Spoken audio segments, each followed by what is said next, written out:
السلام علیکم جی، welcome back to another video. تو آج کی جو ایک اور ویڈیو لے کے آپ کی خدمت میں حاضر ہیں۔ تو آج کی جو ویڈیو ہے بیسیکلی انسان کی حقیقت کے بارے میں کہ قرآن پاک کی روشنی میں کہ انسان کی حقیقت کیا ہے بیسیکلی۔ تو اس ویڈیو کی اس ٹاپک جو ہے بڑا امپورٹنٹ ٹاپک ہے، اس کو لازمی غور سے سنیے گا۔ اس ویڈیو کی طرف بڑھنے سے پہلے آپ سے ریکویسٹ ہے، اگر آپ نے اپنی تک ویڈیو کو لائک اینڈ شیئر نہیں کیا تو پلیز کائنڈلی کر دیں اور چینل کو لازمی سے سبسکرائب کر دیں، کیونکہ اس طرح کی ویڈیوز میں اکثر ایسے اس چینل پہ خصوصی طور پہ لاتا ہوں۔ بیسیکلی اس چینل بنانے کا مقصد ہی ایسی اسلامی ویڈیو، ایسی معلومات ہیں جو آپ کے لیے دینا، ایسا نالج ہے جو آپ تک پہنچانا، جو آپ کو اپنی زندگیوں میں بہتر کر سکے، آپ نے معاشرتی طور پہ ایک پازیٹیو رول ادا کر سکے اپنی زندگیوں کے۔ جب آپ بہتر کریں گے تو آپ بہتر رویوں کے ساتھ جب معاشرہ ایک ترقی پاتا ہے پھر ایسے رویوں کے ساتھ، کیونکہ جب سب کے رویے مثبت ہو جاتے ہیں تو پھر ایک مثبت تبدیلی آتی ہے، ایک مثبت سوچ آتی ہے معاشرے میں، اور معاشرہ جو نا تیزی کے ساتھ آگے بڑھتا ہے۔ تو میں ایسی سوچوں کو، ایسی فکروں کو لازمی اپنانا چاہیے جو ہماری معاشرتی اخلاقی جو معیار ہے اس کو اوپر کریں، بلکہ اللہ کے قریب ہم سب کو کریں۔ تو آج کی جو انسان کی حقیقت ہے قرآن پاک کی روشنی میں وہ بیان کریں جی۔ اپنی ویڈیو کی طرف بڑھتے ہیں جی۔ اللہ پاک نے قرآن پاک میں انسانوں کی حقیقت کو بار بار بیان کیا۔ جب ہم قرآن پر غور و فکر کے ساتھ پڑھتے ہیں تو ہمیں یہ معلوم ہوتا ہے کہ انسان کی تخلیق اور اس کی فطرت، اس کی کمزوریاں، اس کی ذمہ داریاں ایک جامع اور وزیردار انداز میں سمجھ میں آتی ہیں کہ قرآن پاک میں انسان کو جہاں اشرف مخلوقات کہا گیا ہے، وہیں اسے ضعیف، عجول، کفور، جھگڑالو اور ظالم اور جہول بھی کہا گیا ہے۔ جیسے الفاظ سے بھی یاد کیا، اس کا مطلب یہ نہیں ہے کہ انسان کی بےزتی کی جا رہی ہے، بلکہ یہ انسان کو اس کی اصل پہچان یاد دلائی جا رہی ہے تاکہ وہ تکبر میں مبتلا نہ ہو اور اپنی حیثیت سمجھتے ہوئے اپنے رب کی طرف رجوع کرے۔ اللہ تعالیٰ نے فرمایا خلق الانسان من اجل، یعنی انسان کو جلد باز پیدا کیا میں نے۔ یہ ایک بہت گہری بات اللہ پاک نے قرآن پاک میں کی ہے بیسیکلی۔ اگر آپ اس پر غور کریں تو اس میں بہت زیادہ گہرائی ہے۔ انسان کی فطرت میں جلد بازی ہے، بے صبری ہے، اجرت پسندی ہے۔ وہ ہر چیز کو فوراً چاہتا ہے، چاہے وہ فائدہ مند ہو یا نقصان دہ۔ وہ انجام پر غور بالکل بھی نہیں کرتا بلکہ اس پر عمل کرنا چاہتا ہے۔ اس کی یہی عادت اسے گناہوں کی طرف لے جاتی ہے۔ صبر کا دامن چھوڑ کر جب وہ فوری نتائج کے پیچھے بھاگتا ہے تو وہ شیطان کے جال میں پھنس جاتا ہے۔ قرآن پاک میں اللہ پاک نے انسان کی تخلیق کے بارے میں فرمایا ہے خلق الانسان من نطفہ فاذا هو خصیم مبین، یعنی ترجمہ اس نے انسان کو نطفے سے پیدا کیا پھر وہ کھلا جھگڑالو بن گیا۔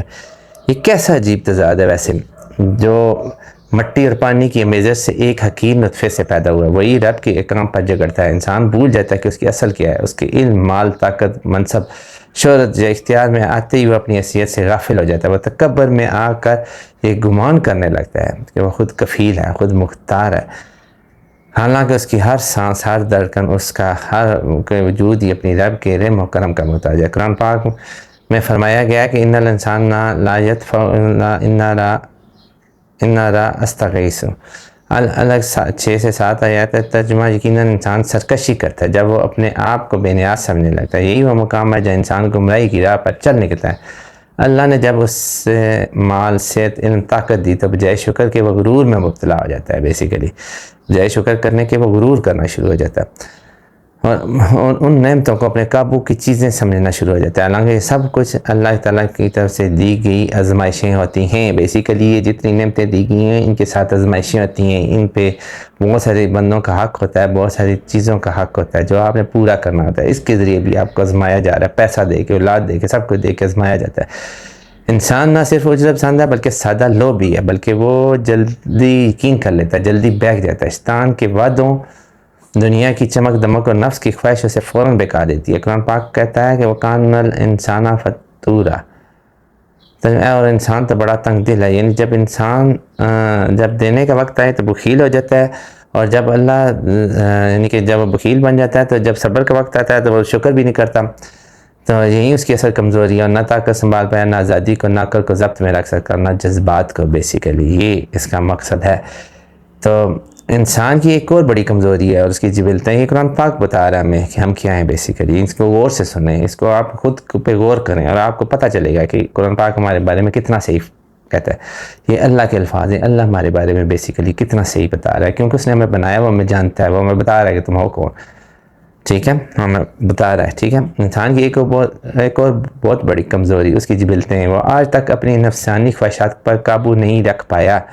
اللہ تعالیٰ نے اسے عقل عطا کی تاکہ وہ ان جبلتوں پر قابو پائے، مگر اس نے عقل کو اپنی خواہشات کا غلام بنا دیا۔ آج دنیا میں جتنے بھی جرائم، فسادات، بدعنوانیاں، بے حیائی، ظلم و ستم ہیں، ان سب کی جڑ انسان کی وہی سرکش جبلتیں ہیں جو عقل کے تابع ہونے کی بجائے اس پر غالب آ چکی ہیں۔ اسی وجہ سے یہ سب کچھ ہوئے جا رہا ہے۔ قرآن پاک میں اللہ تعالیٰ کہتا ہے اِنَّ نَفْسَ الْأَمَّارَةَ بِالسُّوءِ، یعنی ترجمہ بے شک نفس اور برائی کا بہت حکم دینے والا ہے۔ یہی وجہ ہے کہ اللہ تعالیٰ نے انسان کے لیے نبیوں کو بھیجا، کتابیں نازل کی، جنم اور جنت کی تصور دیا تاکہ وہ اپنے نفس کو قابو میں رکھے، مگر افسوس انسان اکثر ان سب کو بلا بیٹھتا ہے اور وہی کرتا ہے جو اس کا نفس چاہتا ہے۔ بیسک نفس ہے کیا؟ نفس ہماری خواہشات کا ایک پیکٹ ہے، ایک مجموعہ ہے جو ہمارے اندر مسلسل ابھرتی ہیں، حسد کینہ پیدا کرتی ہے، بغض پیدا کرتی ہے، برائیاں ہمیں لے کے آتی ہیں۔ یہ ہے نفس۔ نفس اللہ تعالیٰ کا کھلا دشمن ہے۔ قرآن پاک انسان کی کمزوری کو کچھ یوں بیان کرتا ہے والا خلق الانسان ضعیفا، یعنی انسان کا کمزور پیدا کیا گیا ہے۔ یہ کمزوری صرف جسمانی نہیں بلکہ نفسیاتی، روحانی اور اخلاقی بھی ہے۔ آپ اگر غور کریں نا، یہ ہماری کمزوری ہے۔ پھر انسان کو ایمان ذرا سی آزمائش میں لرزنے لگتا ہے۔ انسان کا جو ایمان ہوتا ہے نا، تھوڑی سی آزمائش آتی ہے تو لرزنے لگتا ہے، اس سے کوئی نعمت ملے تو خوشی میں بپھر جاتا ہے، کوئی مصیبت آئے تو شکوے شکایتوں پر اترا ہے، تو اس کی حالت کچھ یوں ہے اذا مسال اسرا جزون و اذا مسال خیر مناغا، یعنی المعراج کی 20 سے 21 آیت ہے۔ ترجمہ ہے جب اس سے کوئی تکلیف پہنچی ہے تو گھبرا جاتا ہے، جب کوئی بلائی ملتی ہے تو روک لیتا ہے۔ یہ انسان کی اصل ہے۔ اسے جب طاقت دی جاتی ہے تو وہ ظالم بن گیا، جب آزادی دی جاتی ہے تو حد سے تجاوز کرتا ہے، جب علم دیا گیا ہے تو اس نے تکبر کرتا ہے، حالانکہ علم کا مقصد انسان کو جھکانا تھا، عاجز کھانا تھا۔ بیسیکلی علم کا مقصد انسان کو عاجز کھانا ہوتا ہے، اس کو ڈاؤن کرنا ہوتا ہے، اس کو اپنے آپ کا احساس ہو جاتا ہے۔ علم والے بندے کو اپنی پہچان ہونی چاہیے۔ تب بھی کہتے ہیں جو علم اللہ کی طرف سے بڑھتا ہے تو وہ اللہ کی طرف جاتا ہے، وہ آپ کے اندر عاجزی بھی پیدا کرے گا، جھکائے گا بھی۔ لیکن جو علم ذاتی مفادات کے لیے اور نوکریوں کے لیے، خواہشوں کے لیے اور پیسوں کے لیے حاصل کیا جاتا ہے تو وہ آپ کو کبھی بھی اس طرف نہیں لے کے جاتا ہے۔ اللہ نے فرعون کو طاقت دی مگر وہ ان ربکم اللہ، یعنی کہ دعویٰ کر بیٹھا، یعنی اس نے کہا کہ نعوذ باللہ کہ میں خدا ہوں۔ قارون کو دولت دی مگر وہ کہنے لگا انما اوتینا علی علم، یعنی نمرود کو حکومت ملی تو اس نے اللہ سے جنگ کی کوشش کی۔ یہ سب انسان کی اس کمزوری کا نتیجہ ہے جسے وہ طاقت سے سنبھال نہیں سکا۔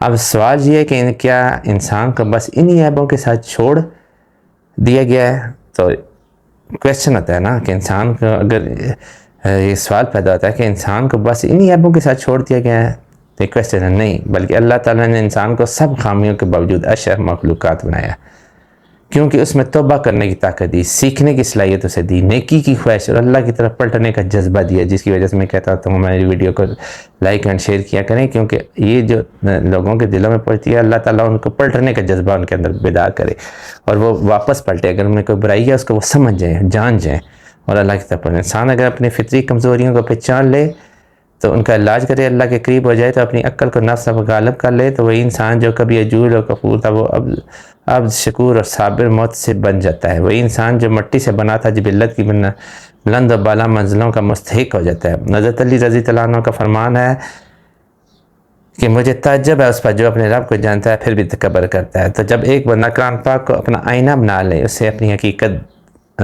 دیکھے، اپنی کمزوریوں کو سمجھے، اپنی اجرت کو روکے، اپنی عقل کو غالب کرے، اپنی خواہشات کو قابو میں رکھے اور اپنے رب کی بندگی اختیار کرے، تو یہ انسان دنیا اور آخرت میں کامیاب ہو جاتا ہے۔ قرآن پاک کا مقصد ہی یہی ہے کہ وہ انسان کو اس کی حقیقت بتائے اور پھر اسے وہ راستہ دکھائے جس پر چل کر وہ اپنی اصل منزل یعنی اللہ کی رضا اور جنت تک پہنچ سکے۔ یہ انسان کے بارے میں قرآن پاک میں بیان کیا گیا جو میں نے آپ کو بتایا ہے۔ اس ویڈیو کی اگر کوئی آپ کو سمجھ نہیں آتی تو ریورس کر کے اس کو دوبارہ سے دیکھیں، پوائنٹوں کو سمجھیں اور اپنی زندگیوں میں اس کو نافذ کریں۔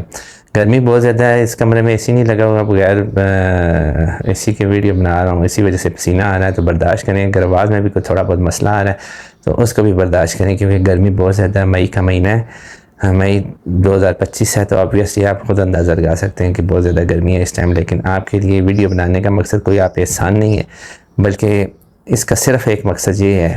چلے اس کے ساتھ یہ ضرور ہوتا ہے کہ انسان کو جب لوگ دیکھتے ہیں، مونیٹائز ہوتا ہے، پیسے آتے ہیں، وہ ایک دوسرا اسپیکٹ ہے، وہ اللہ کی ذات ہے جس کو جتنا دینا چاہیے۔ لیکن اس چینل کو بنانے کا میرا دل اس وجہ سے خوش ہے، میری نیت، میرا ضمیر مطمئن ہے کہ میں اس سے آپ تک اپنا نادر جو مجھ تک ہے وہ میں بنا کے کوشش کر کے آپ تک پہنچا رہا ہوں کہ کل اگر میں مر بھی جاؤں تو یہ آپ دیکھیں ویڈیو تو آپ میرے لیے دعا کر دیا کریں۔ آپ کی دعاؤں کی مجھے بہت سخت ضرورت ہے اور ہمیشہ رہے گی۔ مرنے کے بعد بھی رہے گی. اس لیے میں چاہتا ہوں کہ آپ مجھے اپنی دعاؤں میں یاد رکھیں. اگر آج کی ویڈیو آپ کو اچھی لگی ہو تو لائک اینڈ شیئر کریں, چینل کو لازمی سے سبسکرائب کر دیں. ملتے ہیں نیکسٹ ویڈیو میں جی. اللہ حافظ.